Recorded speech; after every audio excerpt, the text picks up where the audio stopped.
sinto o desejo de nós orarmos um pouco mais. Queria pedir para o pessoal do louvor ficar aqui, que eu não sei como que vai ser hoje. Amém? Obrigada. Eu sinto no meu íntimo que nós precisamos orar um pouco mais. A palavra que o Senhor compartilhou no meu coração para essa noite não é uma palavra fácil de ser ouvida, mas é uma palavra em que nós precisamos estar com o coração quebrantado para receber como uma palavra de amor de Deus, porque o Pai corrige o Filho que ama, e não como uma palavra de acusação.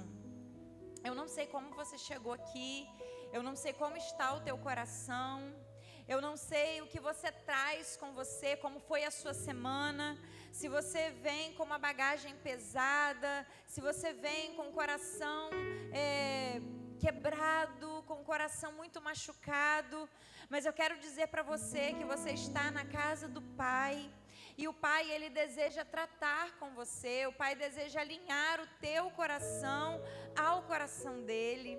Por isso a gente precisa estar com o coração quebrantado, com o coração aberto para receber aquilo que o Senhor tem para nós.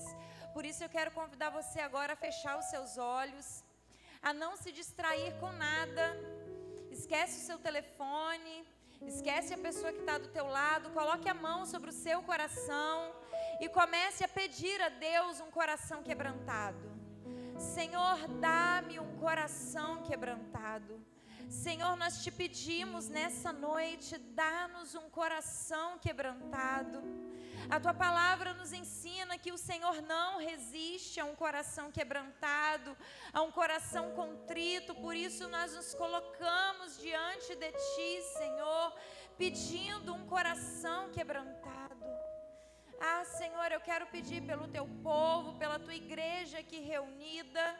Eu quero pedir, Espírito Santo de Deus, que o Senhor venha sobre nós nessa noite, aquietando toda a alma agitada, aquietando todo o coração aflito, acendendo o ânimo de todo aquele que está sem vigor, sem esperança. Eu clamo, ó Deus, para uma mente liberada para receber a tua palavra. Eu clamo por corações quebrantados para ouvir humildemente e reconhecer as áreas nas quais o Senhor deseja tratar conosco. Por isso eu clamo, Jesus, dá-nos um coração quebrantado, porque um coração quebrantado, Senhor, não resiste. Nós queremos ser aceitos pelo Senhor nessa noite. Nós queremos ser aceitos pelo Senhor nessa noite. Nós queremos que o Senhor receba a nossa adoração. Nós queremos que o Senhor receba a nossa vida como oferta. Nós queremos, ó Deus, te entregar algo nessa noite. Senhor, gera em nós esse coração quebrantado, Senhor, em nome de Jesus, em nome de Jesus. Aleluia, aleluia. O Senhor não resiste a um coração quebrantado. Ele não resiste, Ele não resiste. Senhor, Senhor, pra dentro de mim nada encontrarás de bom, mas um desejo eu tenho de ser transformado. Preciso tanto do teu perdão, dá-me um novo coração,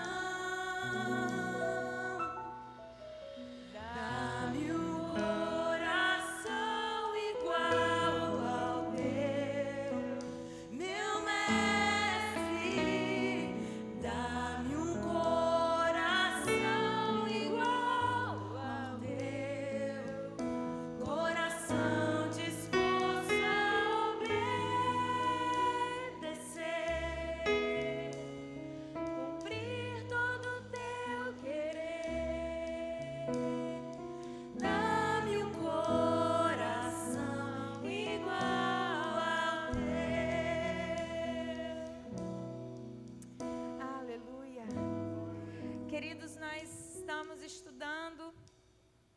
meditando ao longo das 2 últimas semanas, na verdade das 3 últimas, sobre as cartas que o Senhor escreveu às igrejas, algumas igrejas que estão no Apocalipse, no livro do Apocalipse. Nós começamos pela igreja de Éfeso, a igreja onde ela foi elogiada, uma igreja, se não fosse esse problema, seria considerada uma igreja praticamente impecável, uma igreja que fluía nos dons, uma igreja completamente voltada para a palavra, mas uma igreja que tinha perdido o primeiro amor. E o Senhor tinha isso contra essa igreja, e nós meditamos, e nós fomos chamados a um lugar de devoção, a voltarmos a um lugar de devoção, aonde a gente possa de fato amar o Senhor de todo o coração, com toda a nossa força, com todo o nosso entendimento. Na semana retrasada nós ouvimos aqui sobre a igreja de Esmirna, foi no domingo de manhã. Nós ouvimos que essa igreja era uma igreja muito elogiada pelo Senhor, uma igreja perseverante, uma igreja fiel, mas uma igreja que sofria perseguição por causa do Evangelho. Uma igreja que padecia por causa da sua fé. O Senhor, Ele não aponta nenhum problema para essa igreja, mas o Senhor dá uma palavra de ânimo e diz, olha, perseverem até o fim, porque se vocês perseverarem em meio às aflições, vocês receberão a coroa da vida.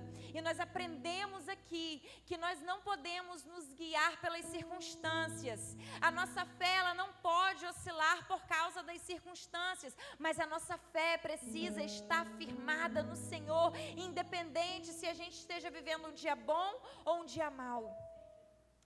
E hoje nós vamos meditar sobre a igreja de Pérgamo. Uma igreja que também vivia um cenário de perseguição, uma igreja que também vivia um cenário hostil, uma igreja plantada numa cidade que era considerada o trono de Satanás, mas uma igreja que, apesar de não abandonar a sua fé, uma igreja que começou a negociar princípios e valores.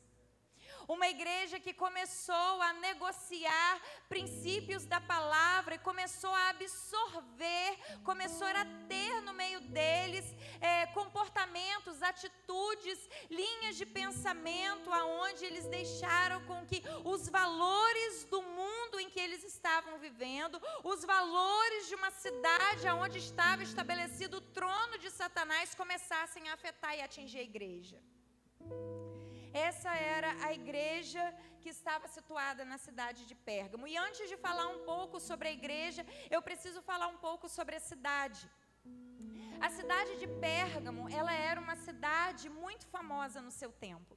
Ela era considerada a capital da Ásia Menor. Durante 400 anos, essa cidade foi considerada a capital da Ásia Menor. E se a cidade de Éfeso e de Esmirna eram cidades promissoras, eram cidades que eram centros econômicos, porque se situavam às margens, né, de rios, de mares, então todo o comércio fluía ali nessas duas cidades e eram reconhecidas como grandes centros econômicos. Essa não era a realidade de Pérgamo. Pérgamo era uma cidade situada na montanha. Pérgamo era uma cidade situada no alto do monte. Mas ela era uma cidade muito famosa, porque ela era uma cidade conhecida como centro cultural da sua época. Uma cidade intelectualizada, uma cidade onde as pessoas tinham muito conhecimento, as pessoas eram dadas à leitura, as pessoas gostavam de aprender, de conhecer, uma cidade intelectualizada.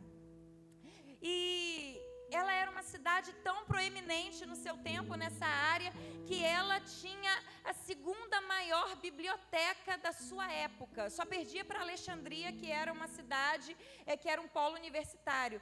Mas Pérgamo era uma cidade completamente intelectualizada. Apesar de ser um centro cultural, essa cidade, ela era também alvo de muita idolatria. Era o centro também do paganismo. Nessa cidade, eles adoravam ao deus Zeus. Eles adoravam a essa entidade nessa cidade. Além de adorar a essa entidade, a Zeus, da mitologia grega. Essa cidade também, ela adorava a um deus chamado Deus da cura, Esculápio. E o símbolo dessa divindade, dessa entidade, era uma serpente. Por isso que hoje, daí vem hoje, né, nos jalecos de medicina, a logo, né, da medicina, ter uma serpente em volta, vem daí. Essa cidade também, ela adorava o imperador. A gente viu que isso acontecia também em Éfeso e Esmirna. Elas eram cidades que também cultivavam o culto ao imperador. Mas Pérgamo foi a primeira cidade a erguer um templo para o imperador. Foi a primeira cidade a adorar ao imperador. Essa cidade era uma cidade culta, uma cidade intelectualizada, era uma cidade completamente idólatra, e o Senhor, Ele diz no texto que era uma cidade onde o trono de Satanás estava estabelecido. Vamos ler o texto, Apocalipse capítulo 2, versículos de 12 a 17. Apocalipse 2, de 12 a 17.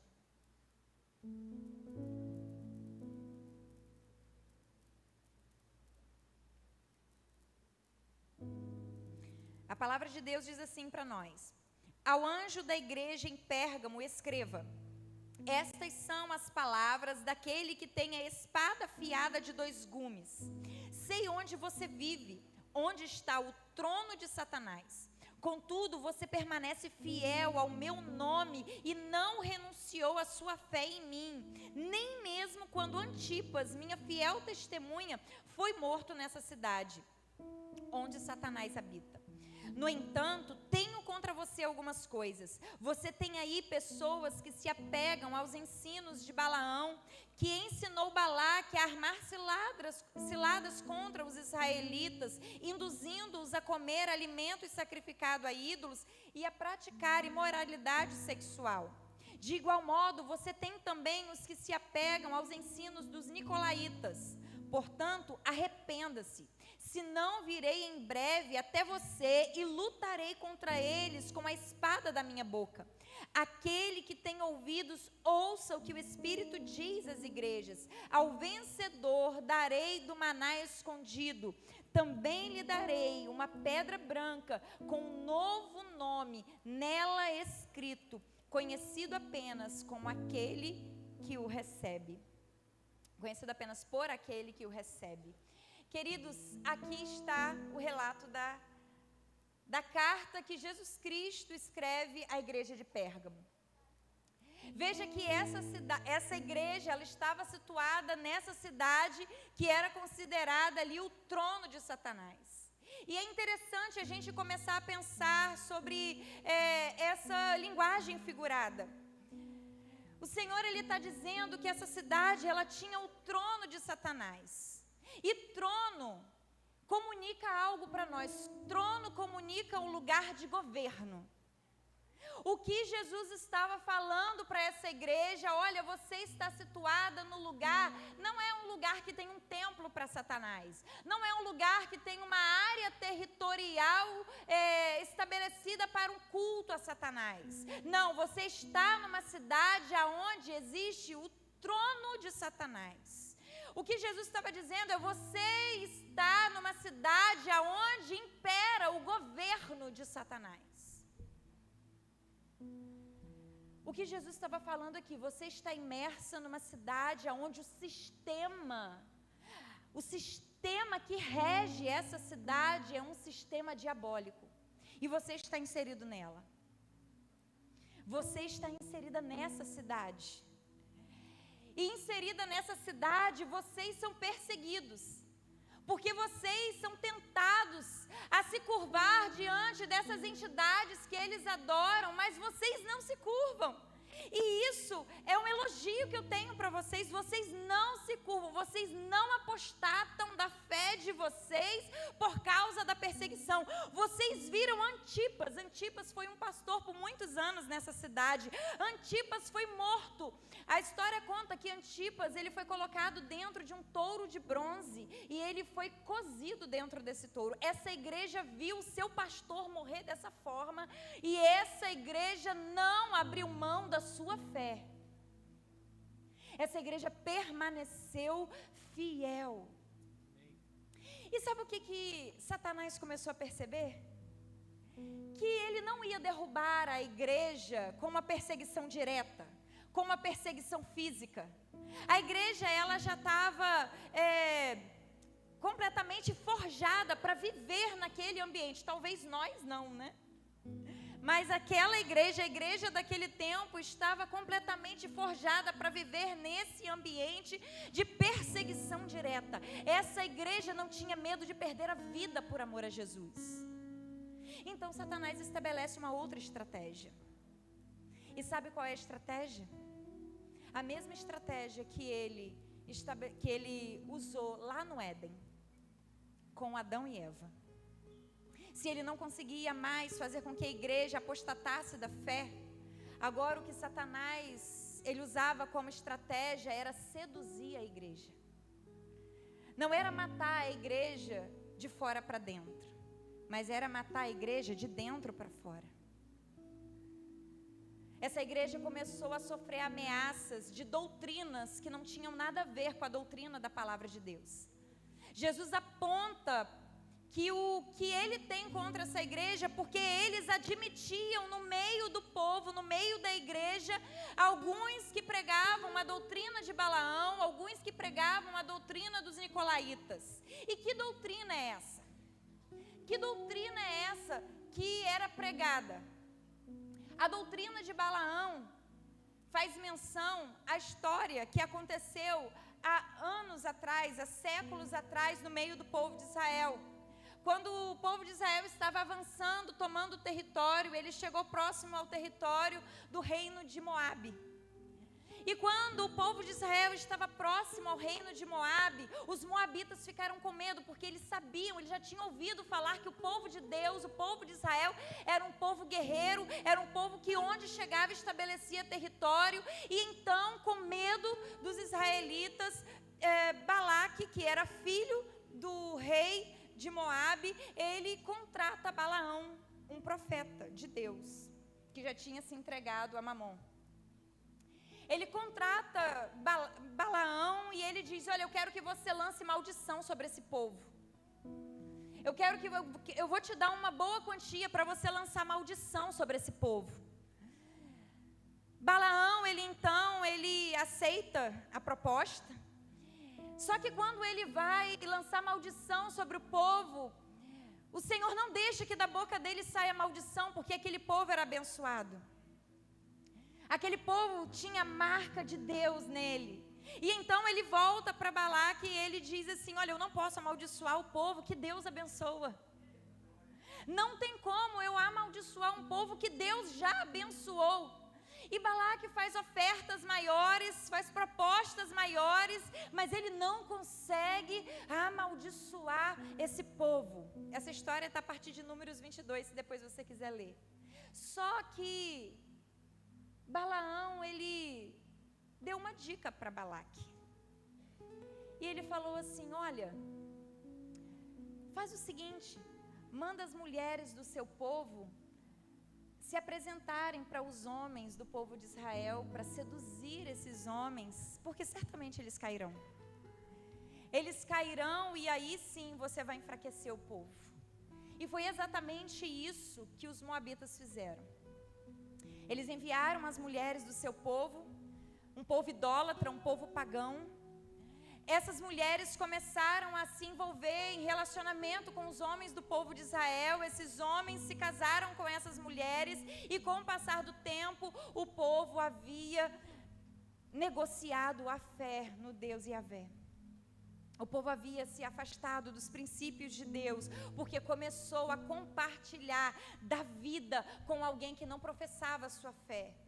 O que Jesus estava dizendo, olha, assim como aconteceu há séculos atrás no meio do meu povo, está acontecendo nessa igreja. O povo está se deixando seduzir pelos prazeres desse mundo que jaz no maligno. Queridos, a estratégia de Satanás lá de Pérgamo, ela permanece até hoje. Quando a gente olha para a palavra diz que o mundo jaz no maligno. A gente olha para a palavra e a gente vê que o Senhor, Ele propõe para nós um estilo de vida e de fé, onde a gente possa testemunhar de quem Deus é. E em Mateus nós lemos que se o sal não salgar, ele não presta para nada. E o que começou a ver com aquela igreja era que o povo era um sal insípido. O povo começou a se tornar um sal sem sabor, que não tinha propósito, que não conservava os princípios da palavra. Queridos, quando eu olho para a nossa realidade de hoje, nós vemos que a igreja de Cristo hoje está sendo atacada pela doutrina de Balaão. Nós vemos que a igreja de Cristo hoje está sendo atacada por princípios e valores desse tempo e negociando a sua fé. Como assim, pastora? Queridos, a palavra de Deus diz que o sexo é para o casamento, mas o que mais tem dentro da igreja é casal tendo relação sexual antes do casamento. A palavra de Deus diz que nós devemos ganhar o nosso pão a partir do suor do nosso trabalho. O que a gente mais vê no meio da igreja é a gente querendo ganhar dinheiro fácil, jogando, a lei do menor esforço. A palavra de Deus diz para nós que a gente deve dar a César o que é de César, que a gente deve pagar os nossos impostos. Infelizmente, no meio do povo de Deus tem gente que só nega. Queridos, nós estamos, e eu falo isso debaixo de muito temor, por isso eu pedi ao Senhor que trouxesse para nós um coração quebrantado, porque essa palavra, ela não é para te acusar, mas é para te fazer entender que o Senhor, Ele deseja que você viva um estilo de vida diferente do que é proposto para esse tempo. A pior coisa que existe é se dizer filho de Deus, mas viver como um visitante.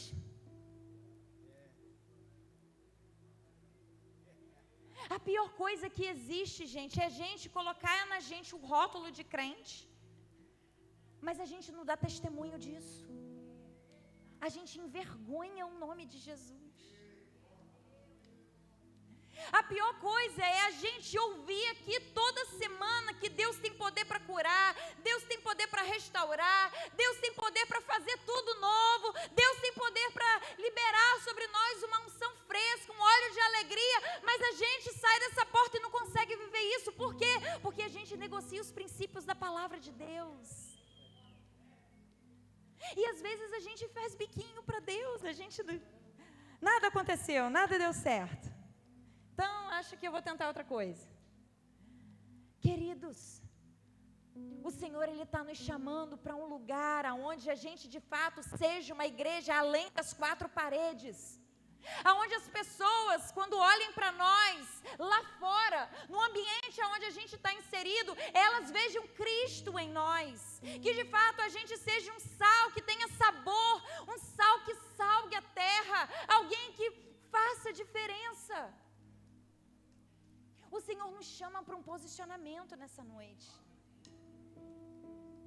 E sabe, quando essas doutrinas, quando esses pensamentos, eles vão permeando a nossa mente, quando não tem nada a ver, começa a entrar na nossa vida, sabe o que acontece?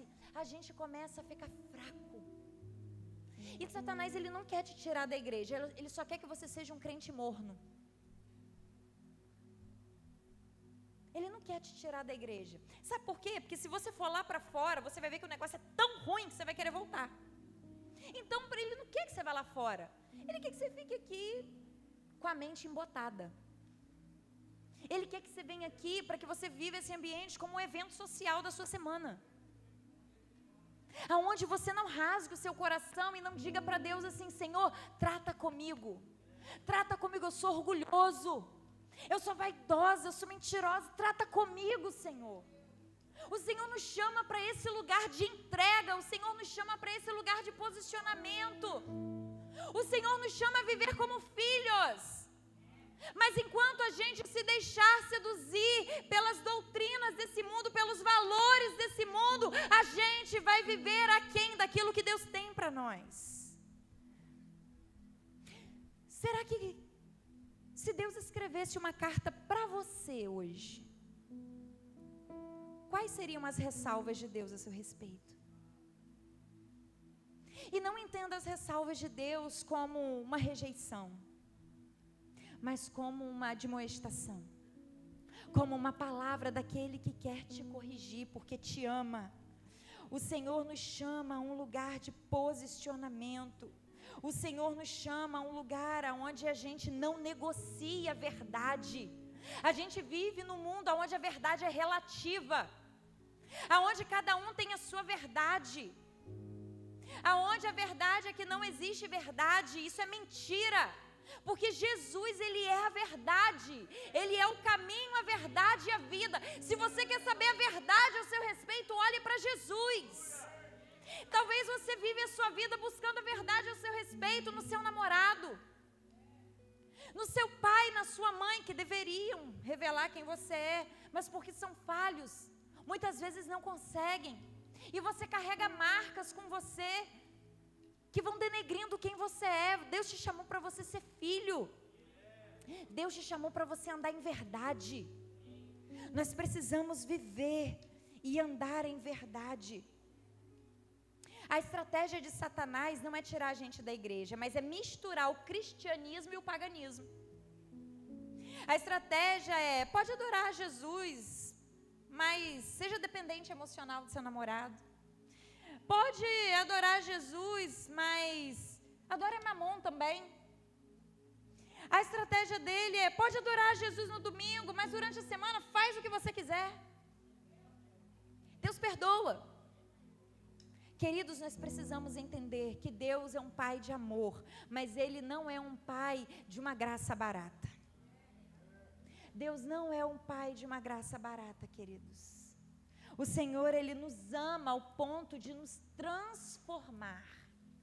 O Senhor nos ama ao ponto de nos levar para um lugar de cura, de restauração e de quebrantamento.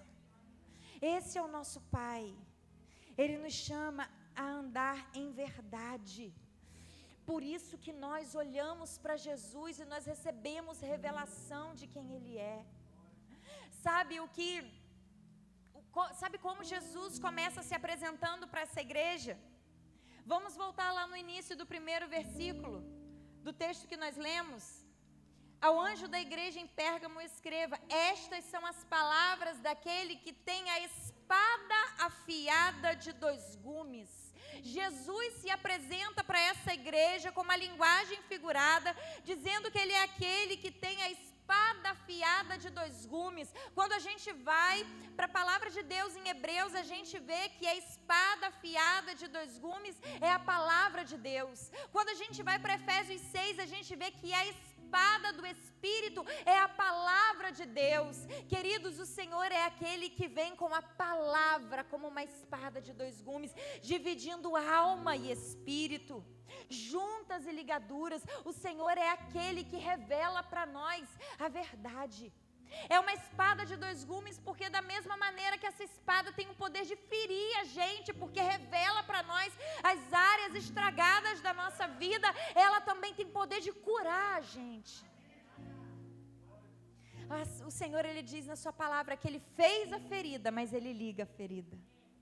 Ele é aquele que traz à tona o que precisa ser transformado, para que você se depare com quem você é, como você está, e você se aproxime dele para receber cura, para receber restauração. Jesus, Ele é a palavra. João 1 vai dizer que Ele é o Logos, a palavra revelada. Ele é aquele que viveu e cumpriu toda a lei de Deus. E quando nós olhamos para Ele, nós temos o nosso referencial de fé e de prática. Nós precisamos olhar para Jesus. olhar para Jesus e ter nele a nossa referência. Olhar para Jesus e entender que existe um estilo de vida diferente para a gente viver. E que é um estilo de vida possível. Não é inalcançável. Talvez você olhe para as áreas de pecado da sua vida, para os seus problemas, e você diga assim: eu não consigo. Eu quero dizer que isso é uma mentira do príncipe desse mundo, dizendo para você que você não é capaz. Queridos, por nós mesmos nós não somos. Mas o Senhor é aquele que tem poder para fazer tudo novo. É Ele quem faz.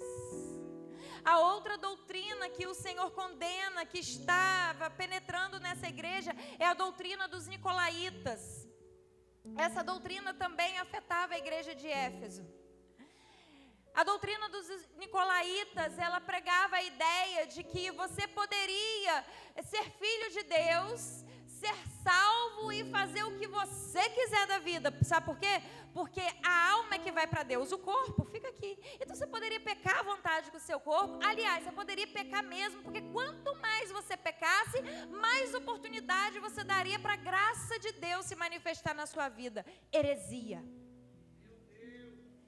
Levando as pessoas a viver uma vida frouxa, uma vida morna, uma vida sem critérios, uma vida longe da presença de Deus, uma vida carnal, sendo conduzido pelos prazeres da sua carne, sendo conduzido pelos prazeres sexuais, sendo conduzido pela ganância, sendo conduzido pela inveja, sendo conduzido pela cobiça. O que o Senhor estava dizendo, queridos, vocês precisam tirar do meio de vocês aqueles que pregam essas doutrinas. Vocês precisam refinar e se lembrar e se voltar para a palavra de Deus, para a minha palavra que diz que eu tenho poder para transformar. Jesus, Ele nunca prometeu para a gente uma graça, eu esqueci a palavra agora, gente. Ele nunca prometeu para nós que a graça dele era para vir como estás e ficar do mesmo jeito. A graça de Deus é a graça que tem o poder de nos transformar. Quando Jesus estava naquele encontro com a mulher, adúltera, que estava ali prestes a morrer apedrejada, aquela mulher, ela estava diante da morte. Quando Jesus chega para ela, Jesus fala para o povo que estava condenando ela: quem não tem pecados, atira a primeira pedra. E aquelas pessoas começaram a sair dali. E quando aquela mulher ficou sozinha com Jesus, Jesus falou para ela: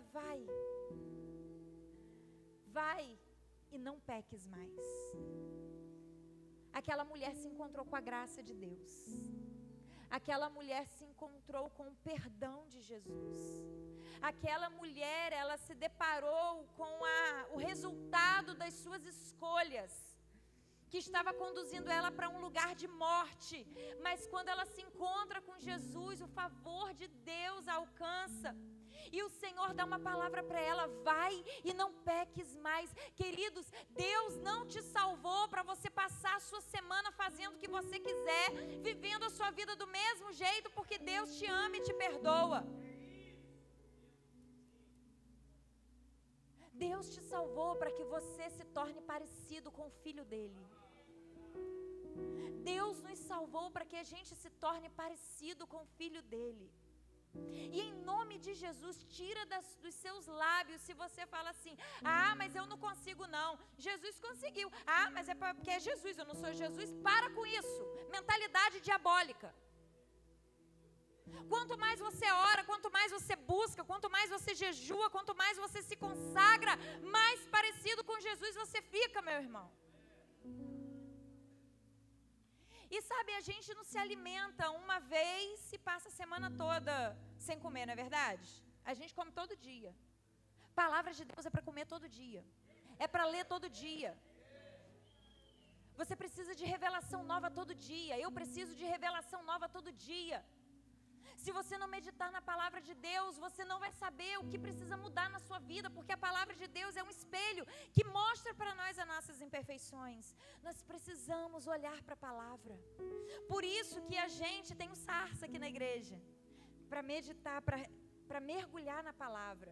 Por isso que as nossas células começaram um movimento de leitura bíblica. Tem células aí mergulhando na leitura, lendo as cartas do apóstolo Paulo, aprendendo o que é doutrina, o que é vontade de Deus, o que é princípio de Deus para nós. Queridos, nós erramos por falta de conhecimento, as escrituras já dizem. O Senhor te chamou aqui hoje para te falar: meu filho,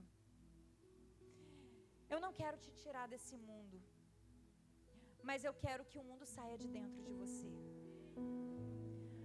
O que existe na sua vida hoje que ainda tem a ver com a doutrina desse mundo?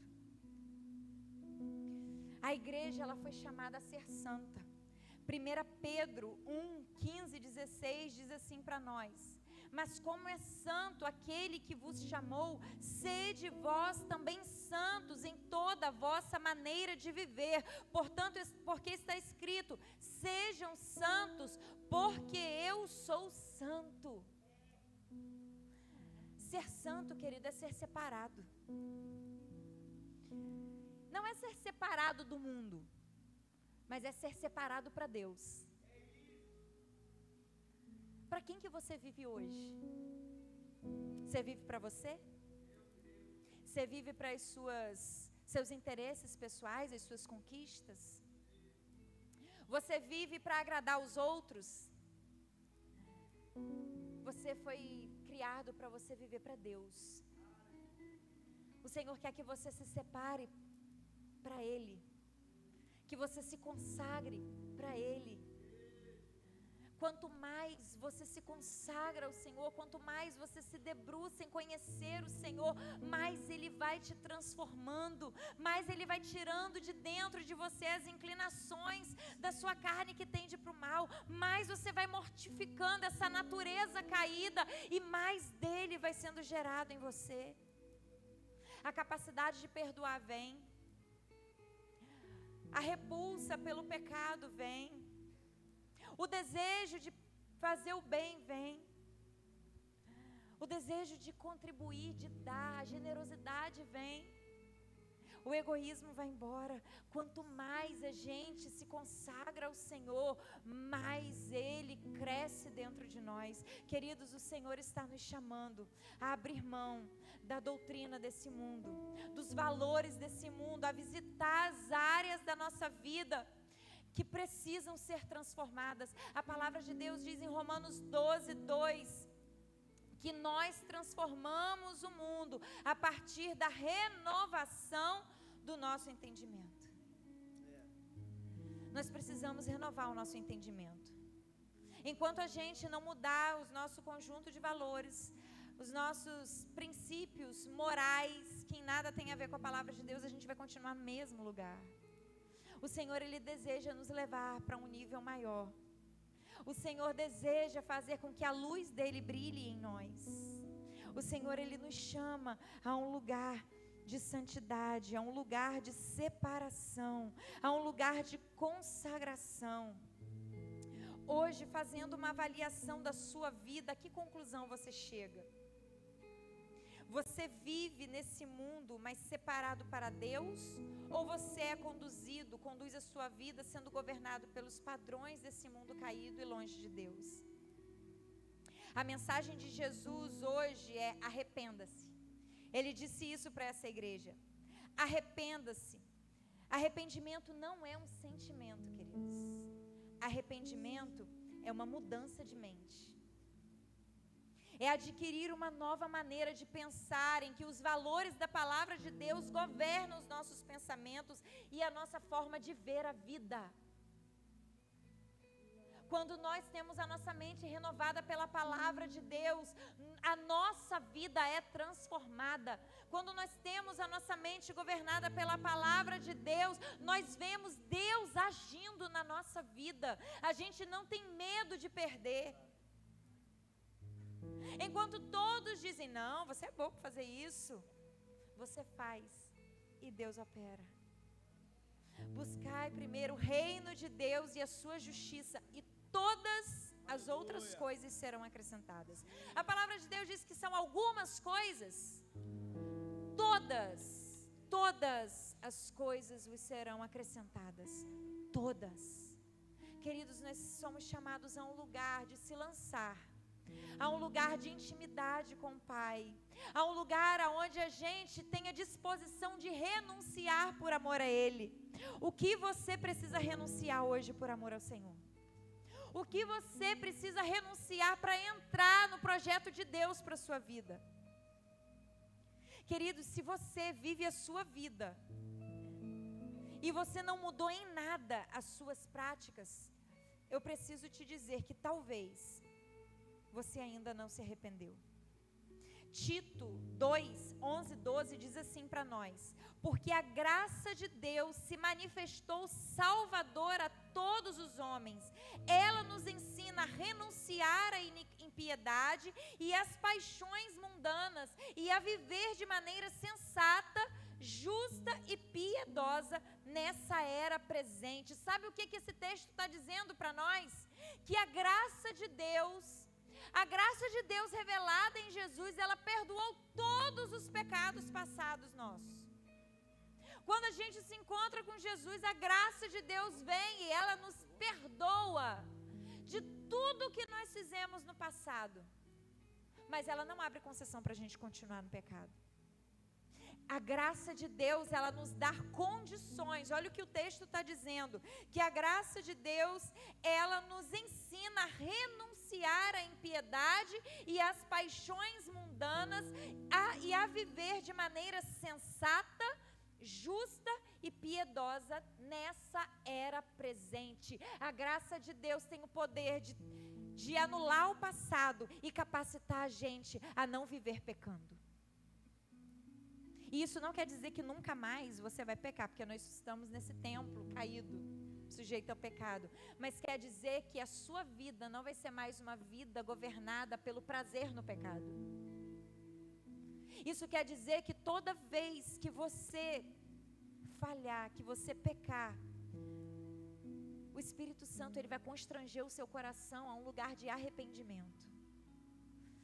É disso que o Senhor está falando nessa noite. O Senhor quer gerar em nós um coração quebrantado, um coração arrependido. Por isso nós começamos esse encontro orando, pedindo a Deus um coração quebrantado. Somente um coração quebrantado tem disposição para olhar para si e dizer: eu pequei, eu te entristeci e eu quero te pedir perdão, Senhor. Somente um coração quebrantado. Sabe, mas a palavra, ela termina dizendo algo precioso para nós.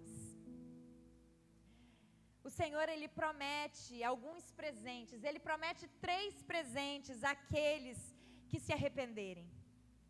O primeiro presente que o Senhor promete, Ele promete um maná escondido. Olha o que diz o versículo 17. Aquele que tem ouvidos, ouça o que o Espírito diz às igrejas: ao vencedor darei do maná escondido. Também lhe darei uma pedra branca com um novo nome nela escrito, conhecido apenas como aquele que o recebe. Queridos, o maná faz referência às refeições que o povo de Israel fazia quando saiu do Egito. O maná era algo que o Senhor dava para eles sem esforço nenhum. Eles estavam andando pelo deserto, debaixo de sol quente. Eles estavam andando para uma terra que eles ainda não conheciam. Eles estavam fugindo dos egípcios, indo em direção a Canaã. E eles não tinham ali no deserto como cultivar, como trabalhar. O Pai mandava o maná todos os dias. E sabe o que acontecia? Alguns incrédulos, que ainda não estavam entendendo, guardaram maná para o dia seguinte. Sabe o que aconteceu? Estragou. Sabe o que Jesus estava ensinando, queridos? Jesus estava ensinando aquele povo: vocês não precisam ter medo de nada. Vocês podem depender de mim, porque eu nunca vou deixar faltar. Sabe o que Jesus está falando aqui para essa igreja? Aquele que permanecer fiel comerá do maná escondido, do alimento diário, do alimento que nutre. E sabe qual é esse maná? O pão vivo que desceu do céu. Jesus Cristo é o maná escondido. Jesus Cristo é aquele que está à direita de Deus, que nós não podemos ver com os nossos olhos, mas está lá esperando os seus filhos. O Senhor, Ele promete um maná escondido. Ele promete que você se alimente dele todos os dias. Ele promete o maná, mas Ele promete, além do maná, Ele promete uma pedrinha branca. Essa pedrinha branca é uma linguagem figurada, porque naquele tempo, a pedra branca ela era usada em duas situações. Quando alguém era convidado para uma festa, o convite para a festa era uma pedrinha branca. Então, quando essa pessoa chegava na festa, aquela pessoa que tivesse a pedrinha branca era a credencial de entrada. Hoje a gente tem aquele convitezinho individual, né? Ou tá lá na lista lá, né, de convidados à entrada. Naquele tempo era a pedrinha branca. Você chegava, você deu a pedrinha branca, você estava com a entrada liberada na festa. Mas havia uma outra situação em que eles usavam a pedrinha branca. A pedrinha branca era usada nos julgamentos. Na verdade, nos julgamentos, eles usavam uma pedra branca e uma pedra preta. A pedra preta, ela era utilizada quando o júri queria condenar o réu. Quando a sentença era de condenação, eles levantavam a pedra preta. Mas quando eles queriam absolver o réu, eles levantavam a pedrinha branca. O que Jesus estava dizendo aqui, olha, aquele que for fiel até o fim, eu quero dizer que você está absolvido, você está perdoado. Existe um céu te esperando, existe uma entrada liberada para você, para desfrutar das bodas do Cordeiro. Queridos, o Senhor está falando conosco que nós precisamos viver nesse mundo, mas com a nossa cabeça no céu. A nossa pátria não é essa. Nós estamos aqui de passagem. A nossa pátria não é essa. Não viva com uma mentalidade imediatista. Pense que tudo que você faz hoje é uma semente que você está plantando para algo que vai nascer lá na frente. Não vive a sua vida de maneira inconsequente. Viva a sua vida pensando que existem as bodas do Cordeiro e que você precisa estar lá. O Pai te espera lá.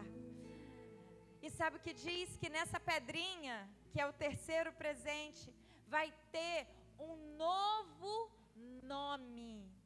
Sabe o que é esse novo nome? Uma nova identidade. Aquele que for fiel até o fim vai se alimentar, não terá mais fome. Aquele que for fiel até o fim vai poder desfrutar das bodas do Cordeiro. Aquele que for fiel até o fim receberá uma nova identidade. Queridos, existem pessoas aqui que talvez precisam receber uma nova identidade. Existem pessoas aqui que talvez precisam receber um novo nome. Talvez você chegou aqui com uma sentença sobre você de condenação. Talvez você chegou aqui com uma sentença de morte sobre a sua vida. Talvez você chegou aqui querendo até dar cabo da sua vida. Mas o que o Senhor está te dizendo hoje, existe uma nova vida para você.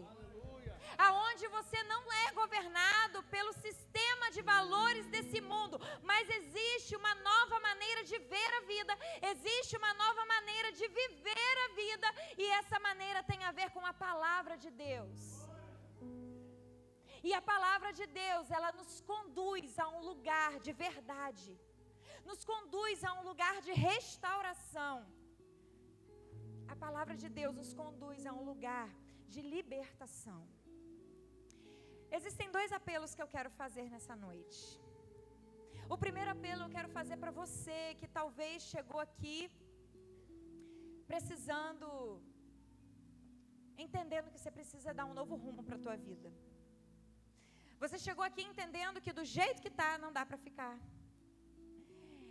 Você chegou aqui porque o Espírito Santo te atraiu para esse lugar, porque Ele quer te chamar de igreja, Ele quer te chamar de filho. Mas você está preso em alguns lugares, você está amarrado em algumas situações. O Senhor está te chamando, venha receber um novo nome. Se você precisa hoje, se você deseja hoje mudar a sua história, receber um novo nome e andar como filho de Deus, eu quero chamar você para vir aqui à frente, se apresentar ao Senhor. Senhor, eu estou aqui entregando a minha vida a Ti. Eu quero receber um novo nome. Eu quero viver uma nova história.